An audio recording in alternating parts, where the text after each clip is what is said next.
Olá, meu amigo, minha amiga, bem-vindos ao Portal do José, sempre abordando temas que você não vê pelos meios de comunicação. Se você chegou agora, se inscreva que você estará na companhia de mais de 57 mil pessoas que em pouco mais de 4 meses estão fazendo do nosso portal um espaço de reflexões, de debates e de apontar luzes em meio a essas trevas que a gente está vivendo no nosso país, né? Ainda há esperança, tem muita coisa para a gente fazer e o nosso portal é uma fagulhinha, é um palitinho no meio dessa história toda. Vamos colocar algumas questões que estão na ordem do dia para a gente tentar interpretar melhor alguns fatos. Quando eu dava aula em Nova Iguaçu, o candidato Tiririca era candidato a deputado em São Paulo e se elegeu com quase 2 milhões de votos. Eu dava aula de Direito Constitucional e meus alunos vieram falar: professor, viu só como o povo de São Paulo é ridículo, votar em Tiririca? Eu dizia para eles: olha, vocês querem que a gente tenha uma melhoria do parlamento sem ter uma melhoria do povo? Você quer melhorar o parlamento sem melhorar o povo?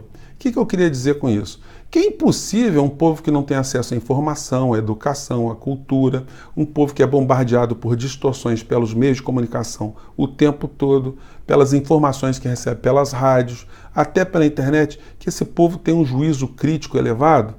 Evidentemente, as pessoas que votaram em Tiririca não foram professores de literatura, de física quântica, pessoas escolarizadas. De fato, o perfil desse eleitor é o perfil de uma pessoa descrente com a política, é alguém que votou como em sinal de protesto, que votou para colocar uma pessoa lá dentro do parlamento que causaria algum tipo de incômodo. Eu até costumo brincar, né, que o Tiririca traiu os seus eleitores, porque ele está sendo um parlamentar correto. E o que explica a eleição de Bolsonaro aqui no Brasil? Bom, o que explica esse caldo de cultura ou de não cultura aqui no Brasil. Grande parte do eleitorado votou justamente por não crer mais na política como uma ferramenta de transformação da realidade. A gente tem grandes grupos religiosos que entendem que Bolsonaro era um representante de alguma linha espiritual, pessoas que professam valores que a civilização já colocou num outro plano, mas as pessoas querem voltar para trás nesse processo civilizatório. Mesmo que Bolsonaro estivesse representando teorias ou pensamentos ou frases que a história já revelou que ele está mentindo, que ele está incorreto, que a geografia, que a biologia, que a ciência de uma maneira geral estão num caminho, ele está no outro, ele acabou se elegendo. Até por responsabilidade também dos atores políticos de então, tanto a esquerda, a centro-esquerda e até os setores liberais. Então Bolsonaro está aí. Mas Bolsonaro é de fato um cérebro? Bolsonaro é um grande estrategista? Bolsonaro é o cara que tem que ser combatido no meio desse processo obscurantista todo? Resposta: não. Em toda a América Latina, em todas as ditaduras, em todos os países que sofreram uma influência direta, assumida dos Estados Unidos na política interna desses países, nós tivemos títeres, nós tivemos representantes, pessoas que não precisavam ser grandes intelectuais, bastava apenas que eles cumprissem todo o regramento econômico do país maior, do país organizador dos golpes, que foi os Estados Unidos. Então nós tivemos no Chile o Pinochet. Pinochet era um crânio, era intelectual? Não. Pinochet, para os interesses norte-americanos, bastava que ele fosse um grande ditador, um cara com mão de ferro e cumprisse a política econômica. E também ficou revelado que ele era um ladrão, que ele era um corrupto e que ele pegou muito dinheiro com a ditadura no Chile. Foi assim também com o Jorge Rafael Videla, na Argentina, também apoiado pelo governo americano. Foi assim aqui no Brasil, que teve muita gente que enriqueceu na sombra da ditadura. Foi assim no Paraguai, com Alfredo Stroessner, que também virou um milionário. Foi assim com várias ditaduras espalhadas no mundo inteiro. Os americanos, eles consideram ditadores aqueles caras que não estão ao lado dos seus interesses, né? Quem não estiver alinhado com os Estados Unidos é ditador. Quem estiver a favor, como Kim Jong-un, por exemplo. Até peguei uma foto aqui rápida, né? Está aqui o Kim Jong-un com o Trump, e aqui tem outra foto aqui para reforçar que eu falei, do Kissinger com Pinochet, e aqui com Kissinger com Jorge Rafael Videla na Argentina. Bom, então, quem é que manda no Brasil, afinal de contas? É Bolsonaro, que é um estrategista, ele tem um cérebro privilegiado? Não, mas nós todos acabamos a cair no meio desse estratagema, o tempo todo debatendo as coisas absurdas que Bolsonaro fala e faz. Enquanto nós nos distraímos com essas questões, o cara que é o representante desse modelo econômico todo acaba atuando nas sombras. E quando eu digo sombras, são sombras mesmo, porque esse personagem que é o homem mais poderoso do Brasil, o homem que está conduzindo a política econômica e o homem que está destruindo a infraestrutura do Brasil, eu digo destruindo porque ele está entregando tudo para as corporações multinacionais. A gente está no papel ridículo, eu já abordei também isso no outro vídeo, que as nossas Forças Armadas estão silentes em relação a essa entrega. Vocês imaginam o seguinte, a Marinha Brasileira ela serviria para proteger a nossa zona marítima toda de algum tipo de usurpação. As nossas torres de petróleo, enfim, as nossas embarcações. Para que vai servir a Marinha do Brasil se vai virar tudo plataforma da Shell, da Texaco, da Exxon, enfim, de tudo quanto é multinacional?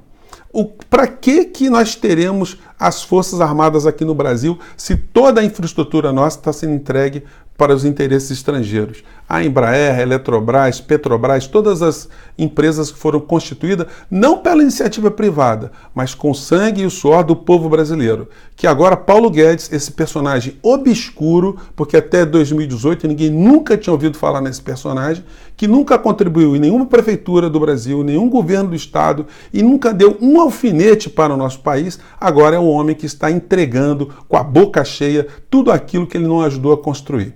Esse homem tem uma única passagem também em alguma estrutura econômica estatal que foi justamente lá no Chile para privilegiar os interesses norte-americanos, os interesses de corporações norte-americanas para a mão de poucos. O que aconteceu na América Latina depois dessas ditaduras todas foi a concentração de riqueza na mão de poucos e a socialização de miséria e falta de direitos sociais para muitos. A mesma coisa, aquele mesmo modelo que só foi possível ser implementado nesses países, com muito sangue, muita tortura, muita morte, está sendo agora aplicado no Brasil, ou se tenta praticar agora no Brasil, com esse verniz de uma democracia. Democracia essa questionável, porque é a democracia da família mais rica do Brasil, que é a família Marinho, que tem apoiado esse governo implicitamente, porque esse governo é o governo que está atendendo aos interesses dessas corporações. Ontem no Jornal da Globo, eu peguei aqui essa fala do Rodrigo Maia, que toda hora virou garoto propaganda. O tripé hoje da entrega do Brasil está em Paulo Guedes, Rodrigo Maia e Alcolumbre, o presidente do Senado, o presidente da Câmara e o ministro da Economia. Só para lembrar, o discurso é muito hipócrita, porque Bolsonaro fez um discurso contra a política, que só tinha bandido e tal. No entanto, vocês veem, por exemplo, o DEM, que é o partido de bandidos, teve todos os deputados votando na proposta de Guedes. O MDB, outro partido também complicado, teve todos os deputados votando a favor da reforma. O PL, um partido implicado em tudo quanto é escândalo de corrupção, apoiando também o governo Bolsonaro e a reforma da Previdência. O PP, a mesma coisa, envolvido em tudo quanto é falcatrua. Todos os deputados votaram a favor. E o PSDB, todos os deputados federais também votando nas medidas de Paulo Guedes. A família Marinho, o Jornal Globo, todos os meios de comunicação estão apoiando a reforma da Previdência. Olha que ato falho que Rodrigo Maia cometeu ontem nessa entrevista. Os empresários também, como eu estou chamando todos, eles foram muito patriotas na Previdência. Olha só, os empresários foram muito patriotas na reforma da Previdência, ou na Previdência. Muito. Mas eles não são atingidos pela Previdência. Mas eles não são atingidos pela Previdência, né? É bacana, né? Você ser patriota com os direitos do cidadão brasileiro alheio, né? Alheios. O que a gente quer ver agora é o mesmo patriotismo na reforma tributária. Porque é um sistema distorcido que uns pagam muito imposto e outros não pagam imposto. Então, quer dizer, eles já foram patriotas, né? Mas patriotas com o meu e o teu direito social, e agora eles precisam, segundo o Rodrigo Maia, serem muito mais patriotas, né? Eu tenho aqui vários vídeos, gente, que eu vou colocar pelo menos um para vocês. Um aqui de um documentário sobre a Naomi Klein, chamado A Doutrina do Choque, que comprova isso tudo que eu estou dizendo para vocês, onde o governo americano derrubou o governo de Salvador Allende e colocou lá um testa de ferro que foi o Pinochet, um ladrão torturador. Aliás, para ser governante nessas circunstâncias, você não precisa ser cérebro, você precisa ser apenas um capacho. Por isso que a gente fica muito entristecido quando vê o presidente do Brasil sendo um vassalo, sendo puxa-saco, sendo uma pessoa subserviente, uma pessoa que se coloca numa posição humilhante em relação ao presidente da principal potência econômica do planeta. Dentro desse aspecto, inclusive, a gente consegue a explicação por que os Estados Unidos tentam impor na Venezuela o Juan Guaidó. O Juan Guaidó também não é nenhum cérebro, não é estrategista, não é uma pessoa com grande representação, mas se ele atende aos interesses econômicos dos Estados Unidos, é esse homem que eles querem ver lá. Bolsonaro se encaixou como uma luva nesse processo todo no Brasil. E nós acabamos ficando distraídos com essa história porque a gente fica dirigindo todas as nossas flechas contra Bolsonaro por conta dele ser essa figura que distrai a plateia, enquanto Paulo Guedes e a estrutura do poder no Brasil estão entregando o Brasil sem que a gente consiga entrar num debate, sem que a gente consiga fazer grandes resistências. Gente, eu fico por aqui, espero ter jogado luzes sobre algumas questões hoje, espero que vocês reflitam, que vocês conversem com seus amigos e que vocês tenham essa consciência. Bolsonaro é apenas o biombo, o que está por trás é muito pior. E contra essa situação é que a gente tem que estar cada vez mais ligados, tá bom, gente? Um grande abraço, até o próximo vídeo. Tchau.